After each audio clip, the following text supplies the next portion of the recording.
Welcome to Breaking Barriers with R&D, your direct line to Randy Dowdy and David Hula, here to help fellow farmers unlock the potential in their fields. Are you looking to implement best practices that maximize ROI? You've come to the right place. Real value, real yield, real ROI. Breaking Barriers with R&D starts now. Breaking Barriers is brought to you by Pioneer. When you compare Pioneer brand Vorseed Enlist corn to the competitor, Vorseed Enlist dominates in delivering yield. Your best year starts with Pioneer.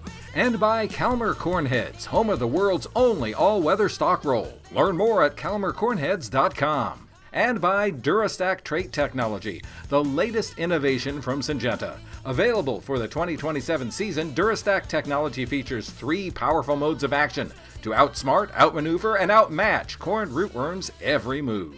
Well, welcome to another episode of Breaking Barriers with R&D. You visually can see the D part. That's David, not the Dowdy. And Dowdy, I think you're remotely. You're going down the road, and we know safety is important. But you know, this episode is just going to be Randy and myself talking, and we're going to talk about some of the updates that we're seeing and what we've heard about things across the country. So, Dowdy, where do you find yourself today? I just dropped little man off to school, and I am driving south. I got a meeting at about 9 o'clock, and we're doing our best to perform our obligations and make sure everything is being done on time. It's my good pleasure to be here. David, we finally got some rain in South Georgia. Uh, didn't get a lot, but we're thankful for every drop. Got a little bit of rain in Michigan. Was very thankful for that. A lot of the water table up there is low, 3 to 4 feet on most lakes up there. I even heard that Lake Michigan was down 3 to 5 feet. So it's pretty dry in Michigan as well. But careful what you ask for, right? I mean, we're a thunderstorm or a named thunderstorm or named storm away from getting 7, 8 inches. So um, we're we're we're doing all right. A lot of the peanuts have been harvested in the area. That's in the short rows. I figure we got 20% in the areas yet to harvest. Cotton is just now starting to get harvested in the area. So um, that's where we are. Yeah, well, I was talking to Jake Drodes up there in Michigan yesterday, and they were harvesting some corn, and they were getting some lake effect rain. While I was talking with them, Dowdy, they started to get a hailstorm. I'm like, good golly, here it is, October 21st, and they're dealing with some hail, and they've gotten a fair amount of rain. So I'm sure you got some of that rain all this past weekend, and um, there's nothing worse than you've got all this labor getting your crop growing, and now it's come time to harvest, and then you get slowed up a little bit. Um, and hearing some of the yields and some of the successes people had. Um, Brian Herbeck over in Nebraska sent me a video of some dry land corn. I doubt it was like 240 to 270 plus bushel corn. And I got to thinking, I said, now, is Brian irrigated or is he dry land? And I'm like, no, I think he's all dry land, or at least what he was harvesting was dry land. So I asked him if he was excited or disappointed. And he said that was well above his APH. So that was exciting to see that. And he was grateful that he Yeah, he made it. sent he sent me that same video, and I told him, I said, that's a blessing. There's no doubt about it. It's a blessing to make those kind of yields in irrigated, much less dry land. And I also got a video yesterday, kind of the other side of the spectrum. There's some guys in Pennsylvania that did not spray late fungicides late, and man, there was corn on dirt left and right. He said that some of the harvesters up there were charging, because the corn was down so bad, they were charging $250 an acre to harvest it. $250 an acre. I can't imagine a cost like that for harvesting corn. But regardless, man, he was so ecstatic. You know who I'm talking about in Pennsylvania. I mean, they were blessed, but he was proactive. He stayed on the crop. He kept it healthy. But there are some that didn't take that advice. They had a windstorm come in after the fact, a lot of stalk rot. He showed me some pictures of the stalks, and man, there was a lot of corn that got blown down at the point of harvest. So it's kind of like that hailstorm. It's kind of insult to injury. It's all over the board. The weather trumps it all. Mother Nature wins every time. Um, but we got a lot to be thankful for. And main thing is, it's pretty frustrating, David, when a lot of people think about fungicides just for plant health of the green matter, the green leaf tissue on the plant. David, I spray it just as much because wind just helping try to keep stalk quality there. Um, you know, I don't understand what it takes to get people to get the commitment to go ahead and start spraying and make it part of a protocol. And I know it's about pinching pennies and trying to save money, but there's nothing any worse to me in harvesting corn that's really good potential or not, and then tearing up equipment and process trying to get it harvested. Yeah, I agree with you, Daddy. I mean, that's we've done all kinds of fungicides, in furrow with the starter, and then come back earlier on at V5, and then later on, and then following it all the way through and trying to find the best timings. And when like when we visited with BASF, they're talking about that VT time, but you know, as much investment as you got in the crop, and we realized that a late fungicide spray. Now late's not at tassel time. When we start talking late, we're talking 600 GDUs before black layer, and around that time, and that's some of the things that we have seen. And like I don't want to beat a dead horse, but that whole thing during the Pro Farmer Crop Tour that we were on, they still had 400 or 500 GDUs, and it was plenty of time to spray and still get advantage to do it. And some of them did, and they captured it. But you said something that my dad always said: Mother Nature is going to win. So I couldn't do nothing but smile when I heard you say that, Dowdy, because I just thought of my late dad on that one. Yeah, well, you know, prior generations have figured out a lot of things over the years, and there's nothing wrong with heeding old advice and tried and true measures. But the varieties today and the weather unpredictability of the weather today, man, it's almost like we need the insurance factor because we just don't know what we're going to get. And um, David, I've harvested corn. I've harvested beans that were rotten in the field. I've harvested corn that had rotted in the field due to grain quality issues, and I've harvested down corn, and none of those are pleasant. I'm just telling you. And you always have to blend beans to get rid of them, or if you can get rid of them at all, you're going to lose on the monetary side. The corn side, it don't matter if it makes 400 bushels. It's kind of like the way I select hybrids. If it's not standing, that's my first protocol. Yeah, When I choose a hybrid, it better be standing. My second protocol, and a close second, is I better have grain quality. Because it don't matter if you make 400 bushels. If you can't pick it up off the ground, it don't matter. And then if you can't sell it once you get it harvested, it don't matter. So I'm not interested in blending. I'm not interested in doing any of those things. I want every acre to stand by itself, no pun intended. And I want to be able to sell it. It's just the way it is. And I know there's a lot of variety selections that's being selected right now. Seed selections are being made. On the corn and bean sides, pre-ordering for next year. And of all years, man, this is the year to be really paying attention to some of the things we've talked about all season. You know, are the ear shanks hanging up or down? Are you making black layer before the ear shanks actually start to drop? Are you actually finishing the crop? And are you able to harvest it? What did your plant health look like?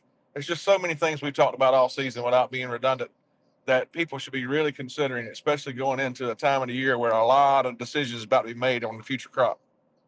yeah. Well, you're right. And you mentioned a lot about trying to make sure you get the crop harvested before it falls over, or it doesn't fall over, and good grain quality.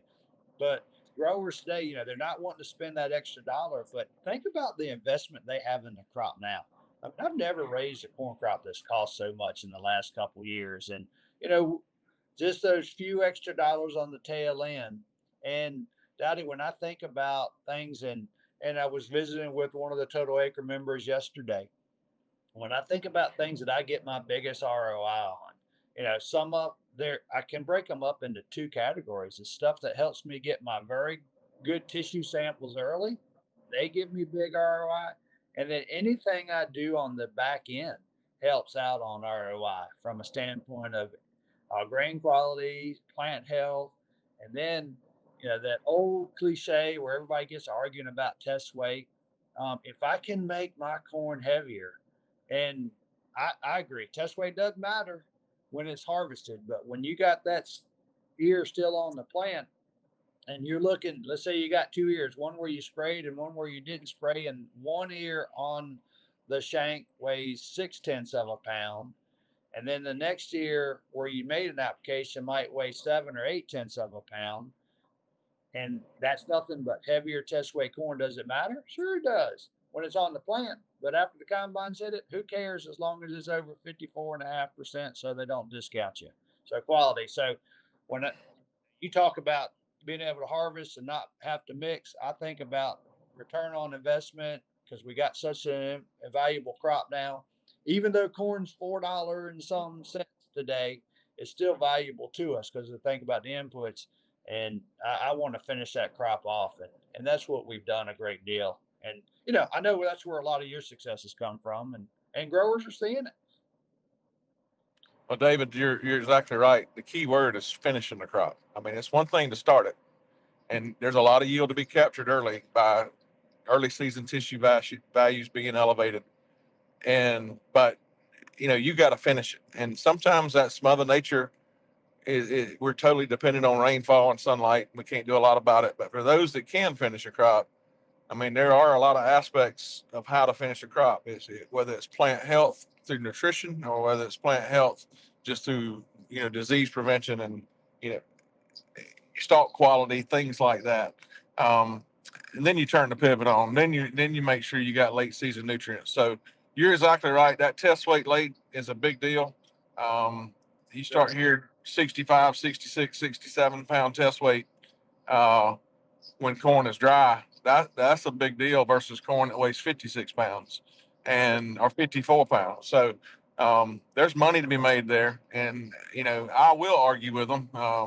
You know, I've heard a lot of people want to get on this soapbox about test weight, and you know, you can't unlearn once you figure out that key. And if people listen to us, ways to increase test weight, especially when it's in the field when you're harvesting it, it's a no brainer.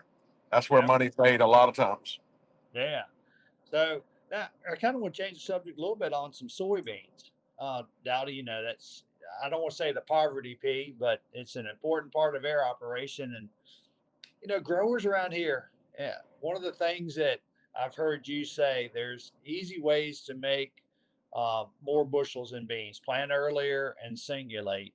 And, I even hear you talk about changing maturities, go to a shorter season maturity bean. And this year in Virginia, it is really showing the value to plant some beans, not only earlier, but earlier maturing bean. Because I was just on the phone just prior to this podcast this morning, talked to a grower, grow seed for us, and we're delivering him wheat seed. And we got talking about soybean yields, and we harvested some of our first double crop beans, and they were right at 60 bushels. And then we went to another farm, and they dropped down because we were cutting a 4.3, and then we went to a 4.8. The yields dropped, and he explained the same thing. They were planting some threes, and I think they were like 3.6s or 3.7s, and they finished up the farm planting a 4.8 and a 4.9, and the yields dropped 20 to 30 bushels just from a maturity shift. And it's not, he had two different, later group fours, like I said, a 4.8 and a 4.7 or 4.9. So it wasn't a variety, it was just the maturity and when the rains captured it, and the bean sizes were different. So, I hear growers talk about it, and that's something you've been talking about for a long time. I mean, back when we were doing stuff with the Hefty brothers, in their show plots, you were doing something way unique, and the success was there. Well, David, it's a huge mistake, a misconception, um, for people to think that the longer maturing corn has a higher yield potential. When you get over 100 day, I don't 105 day, I don't think it's just near the importance of. When you start talking about a 98 day versus a 70 day, by all means, there's a lot of potential there. I think that exists by a longer season hybrid. But when you start talking about 105 to 120 day, I mean, I remember the day you were taking a 111 day hybrid and was spanking a 120, which in theory, would have more grain fill period and potential if you believe that longer maturities have higher yield potential. But Yeah. on beans, you're exactly right, David. There's one factor that we cannot understand and control. What's the weather going to be like?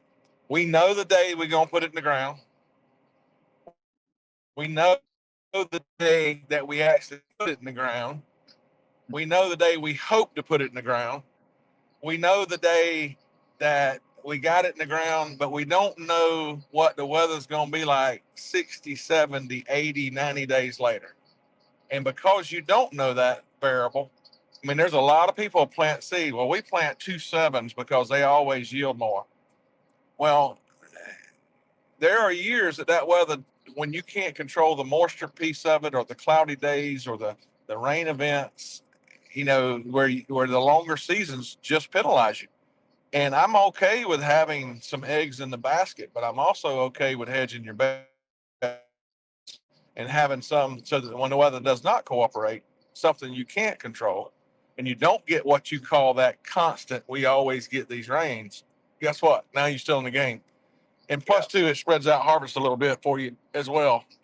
Or you get some field work done, maybe get some cover crops planted. So you're Yeah. exactly right. I'm glad there's affirmation even in Virginia that old dumb boy from South Georgia still knows a few things about growing some beans. I can just tell you, David, when you talk to farmers and all the weather woes we've had the last few years, how many of them can say that the weather is the same at least 2 years in a row?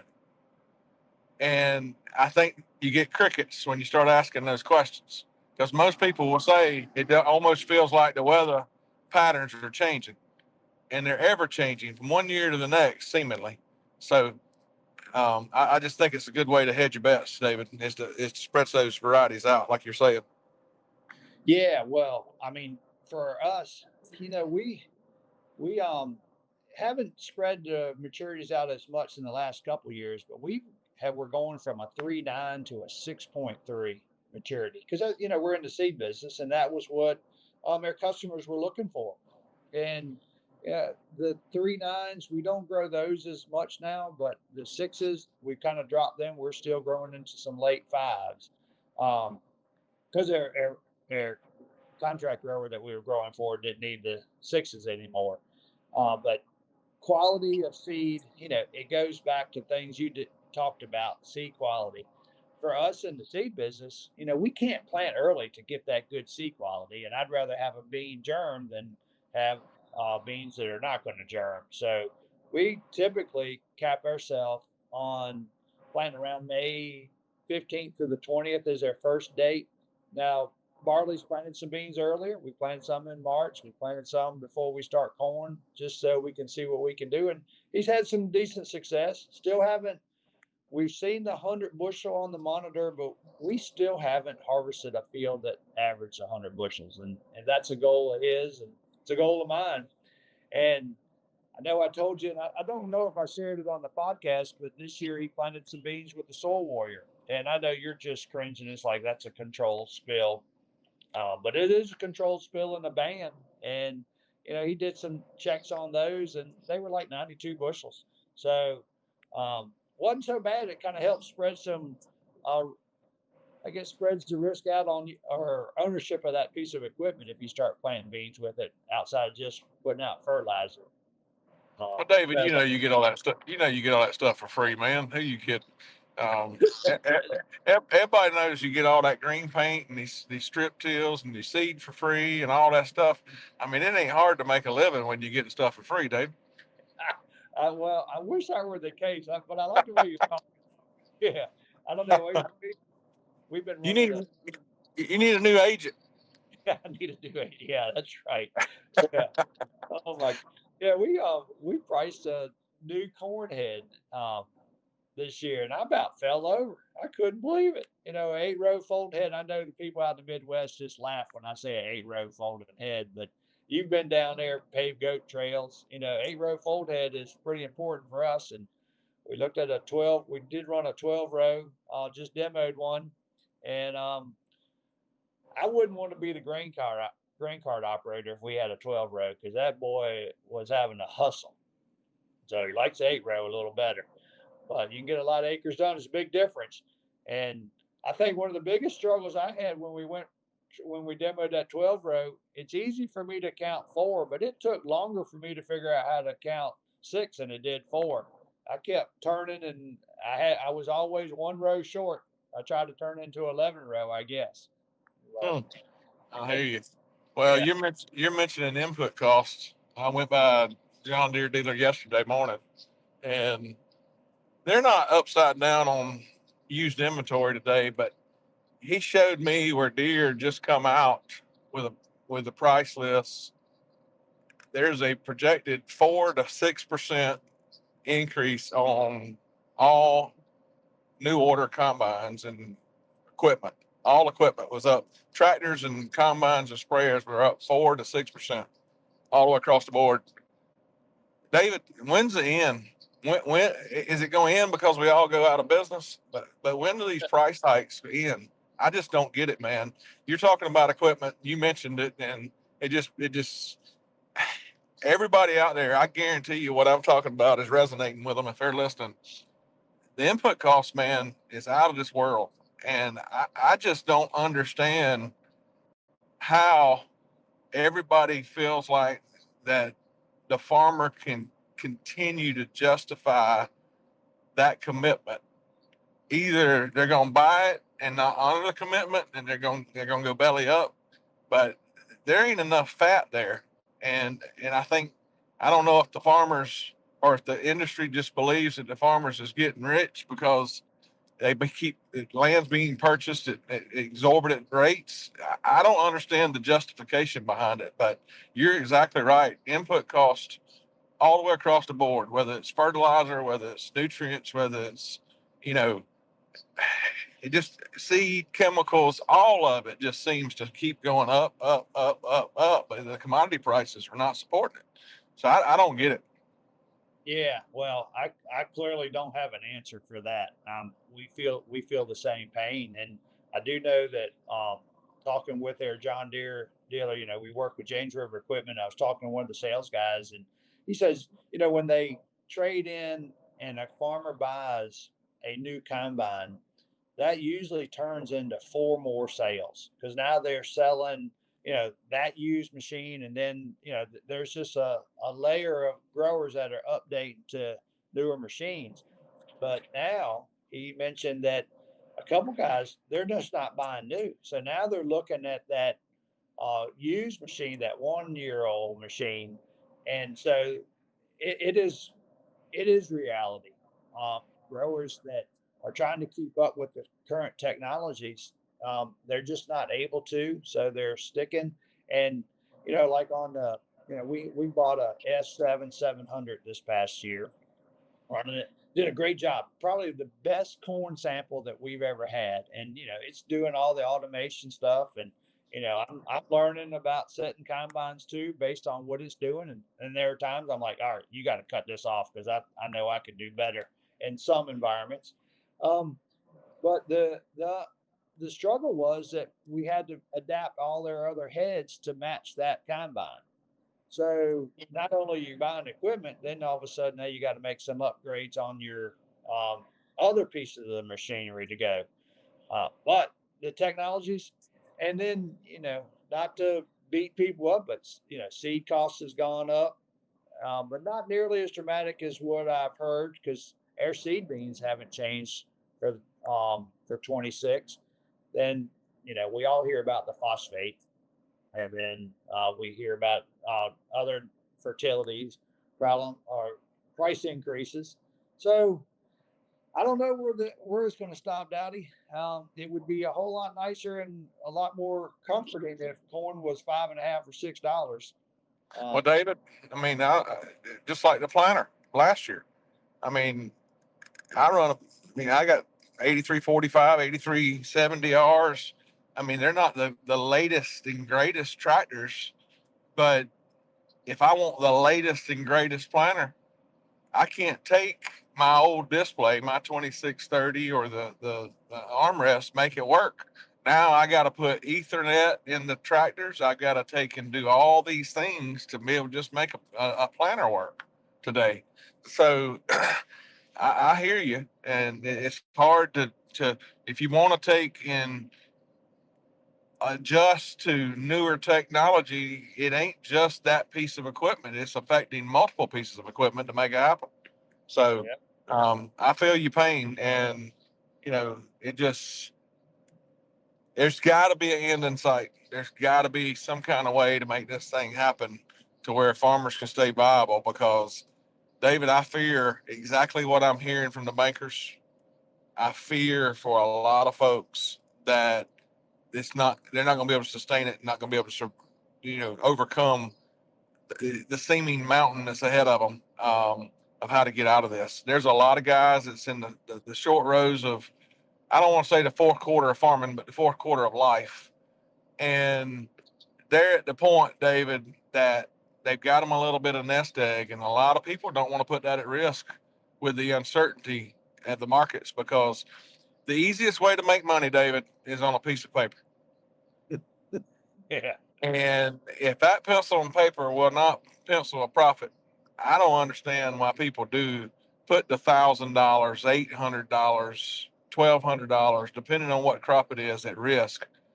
If you can't make it on paper, at some point, there's got to be some relief. How many times have you seen a Chevrolet truck go down in price? yeah. I can't say that I have. It's just like anything else. It's all That's gone up. that's exactly right.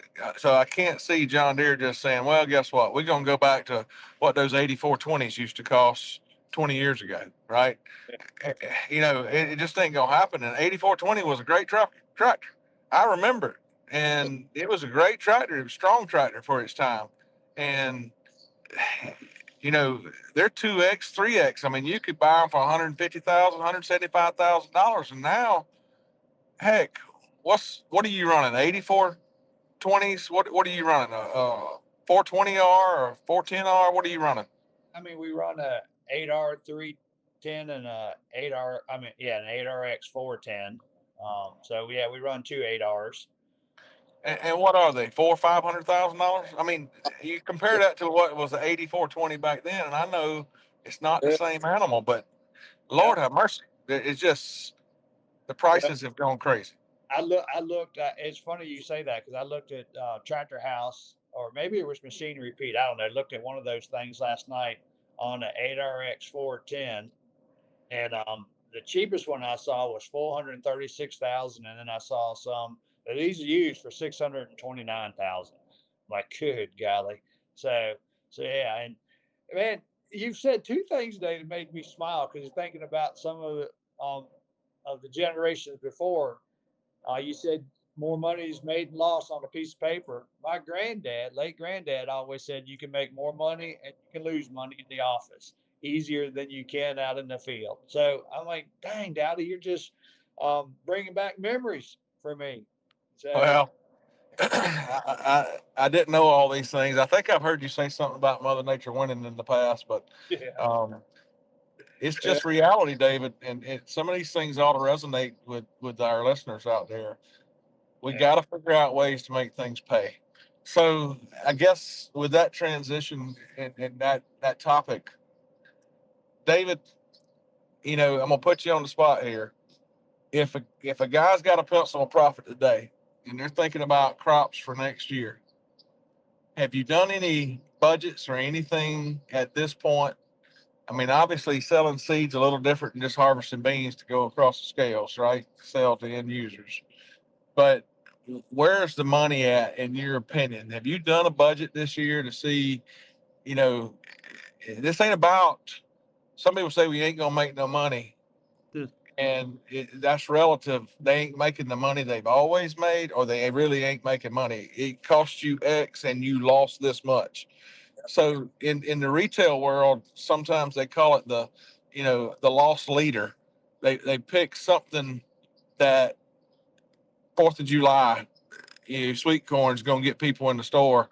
They lose money on the sweet corn to get people to come in to buy the sweet corn and the watermelons, but they're going to make it on the steak or the soda or whatever else. They have what they call a lost leader. I don't know that we got a lost leader that's sustainable in agriculture today. So my question to you is there anything out there that you feel like that may change your rotation? Because a lot of people are hard and set. I'm going to keep with rotation and just, hope we survive it. But Well, at some point, you got to start thinking outside the box. I'm listening. yeah, well, I don't. We have not done a budget for 26 yet, so we don't. We're not prepared for that. And but one of the things that we've always done is we try to stay close to our rotation because you mentioned hedging bets and spreading risk out. It's like the animal. We used to be in the cattle business. We had a cow calf operation. We had some steers, and we buy some steers and fatten them out and sell them. But we got out. That was something you couldn't afford to get in and get out of, and you just kind of rode the storm or rode the wave or however that is, ride the storm.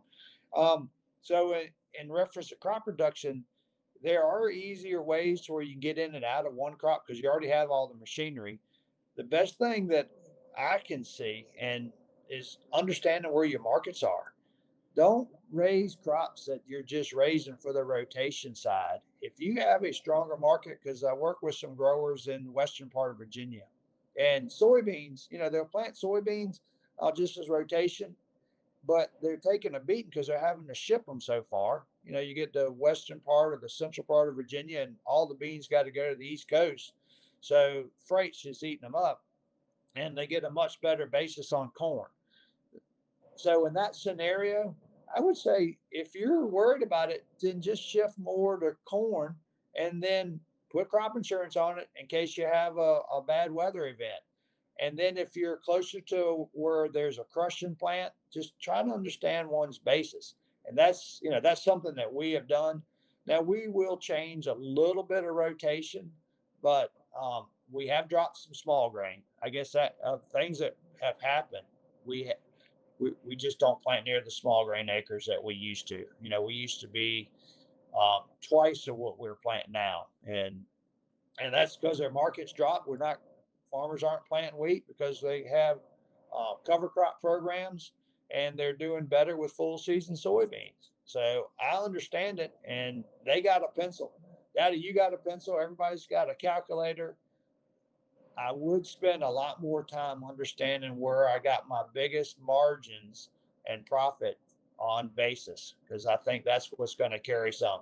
Virginia had a big crop. So our corn basis is nowhere near where we're accustomed to.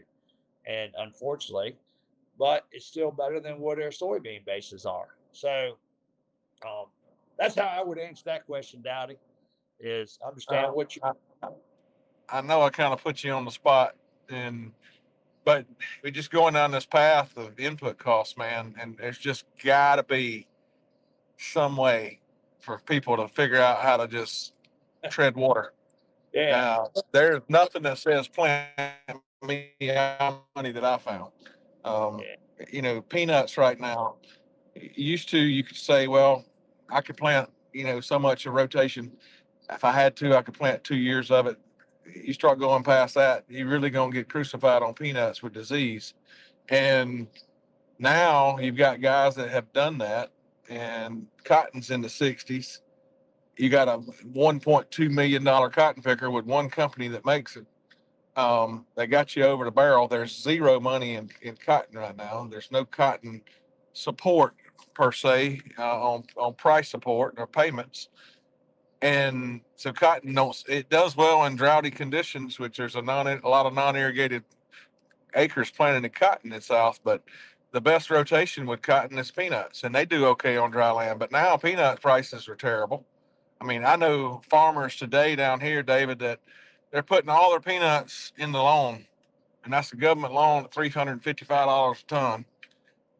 And they got an offer right now. If you don't want to put them in loan, we'll sell them all to you or you can sell them all to us for $380. David, I promise you, unless you made 3 to 4 tons of peanuts, you got $1,000 bill in them all day long. It ain't hard to do the math. And 5,000-pound peanuts, 2.5 tons is the benchmark. They gonna lose their tail, and it just does not work, man. The math does not work, and uh, I hope somebody with USDA, Brooke Rollins, somebody's listening. I hope Donald Trump's listening, but we need somebody to figure this thing out.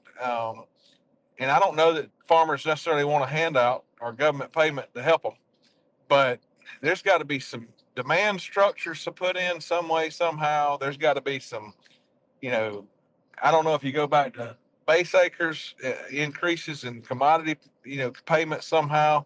Something's got to change. Or just putting some caps or pressure on the markets that are supplying what it takes to grow a crop so that we can get some of these costs back down. But there's just got to be some kind of change some way, somehow, or the American farmer's going to be out of business, just the way it is. Yeah. Well, I mean, if we could just drive demand up, and then that would help drive the price up. And like we've said, farmers just rather sell their crop at a marketable price to where they can generate a revenue so they can keep on growing, as opposed to a handout. Because oftentimes you get a payment, the suppliers understand you just got a payment too. So that's not the incentive that we want. We just rather see a bigger demand, and that's how I would rather see it. I don't Right. want, or I want good crop insurance though, because if we have that disaster, you get that hurricane, or you just have a drought or a derecho, you know, give me that floor protection. But let's get some demand going on. So Calmar Cornheads produces the world's only all-weather stalk rolls. The BT chopper's deep intermeshing, razor-sharp blades not only cut and chop corn stalks into confetti-like pieces, but also shear stalks into 2 halves, exposing the pith. This results in accelerated residue decomposition, easier planting, and higher yields. Call Calmar Cornheads today to upgrade your cornhead with the BT Chopper Stalk Roll at 309-629-9000 or visit us online at calmarcornheads.com. Farmers, let's talk Pioneer brand Vorseed Enlist corn. Yes, Coach! Vorseed Enlist beats DeKalb Smart Stacks and VT4 Pro yields by an average of 7.1 bushels per acre across more than 24,000 comparisons, right? Yes, Coach! And Vorseed Enlist has 3 modes of action against corn rootworm. Yes, Coach! Now get out there and Grow! I guess being a Pioneer agronomist is like being a coach. Plant the 100th season of Pioneer. Visit pioneer.com/rootworm. A season is full of numbers. 21 days scouting fields. 168 hours in the cab. 540 cups of coffee consumed. At Golden Harvest, we know your most important number doesn't just happen. Every result is built by putting in the work and making the right calls with a partner who knows your acres. See how it all adds up beyond the bushels at goldenharvestseeds.com/harvest. With corn rootworm costing farmers up to $1 billion a year, you need the right strategy. Introducing Durastack trait technology, featuring 3 powerful modes of action to strike corn rootworm at full force. Outsmart, outmaneuver, and outmatch their every move with the industry's first triple BT protein stack built for corn rootworm control. Take back your yield potential. Make your move at Durastack.com. Available for the 2027 season. Well, Dowdy, I did want to bring a special family up. I know we're believers, and there are people that have been placed in front of you for a reason. And several years ago, this father and son, I saw them at one of the field day events. Mike Mart and Greg Mart, Mike being the dad and Greg being the son. They were some of the guys that were in Iowa that were doing the intercropping before Total Acre was doing intercropping. And I got to visit with these folks at some field day events. And Mike, the dad, always put a smile on my face and just full of questions. And just that generation that really was engaged in understanding the crops, but then involved with the family and involved with, uh, a devout Christian. Unfortunately, he passed away last Friday, and they placed him in the soil this week, and he is up with his father. And I know uh, the good Lord welcomed him home. And I do want to put the Mark family up, Matt family up, and lift them up because they're going through some tough times. And the reason I bring it up is because, Dowdy, we're all doing something dangerous. You're up at your deer farm, and something can happen there. When you're down in Georgia, something can happen there. And you know, Dowdy, we're always doing something dangerous. I get off a combine because I was fighting some morning glory, and you wait till everything stops, and you're climbing on the snouts. And I hate to say it, but when I was coming off, one of them morning glory vines grabbed me, and now I'm falling on the ground. Um, but we're doing something dangerous, and I think most growers have experienced something that they said, if I were thinking about it, I probably shouldn't have done that, or they've had somebody pass away, or they know somebody that passed away on the operation. Um, so I just want people to make sure that we're in harvest season. It's exciting time, but we got to stay focused. And whenever something happens, we need to try to remember that there's a reason. So I just want, and then also want to bring up the Mark family because they touched me so many ways.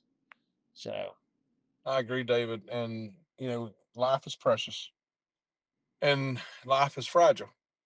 And there's been so many people that's been impacted, whether it's loss of a loved one due to tragedy, accidents, or self-inflicted. There's a lot of pressure on people financially.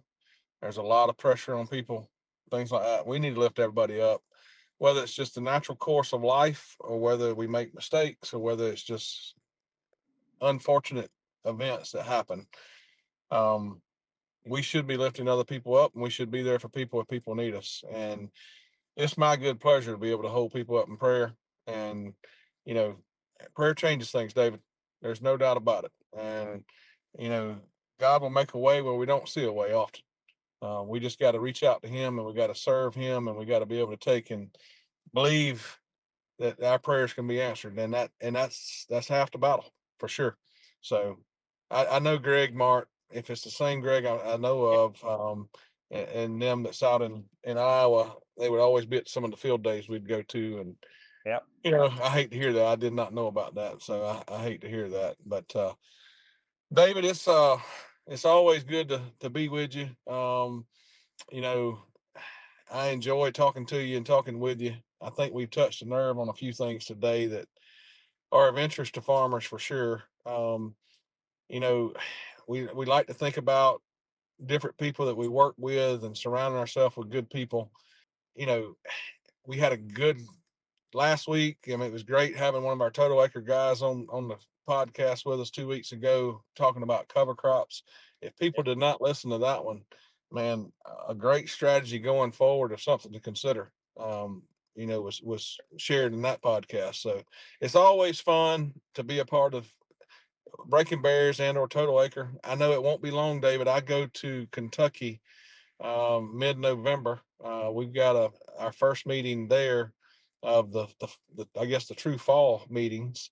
I've got one in Kentucky coming up in mid-November, and then we hit our December meetings as yeah, well, where we'll be working together, dividing and conquering, but then also be together some maybe where we actually share some information. And then we got our big Total Acre meeting that's coming up, I guess, in conjunction with the Commodity Classic this in year in Yeah. San Antonio. Yep. So there's ways for people to get in front of us. One thing that I would ask farmers out there and people to consider is,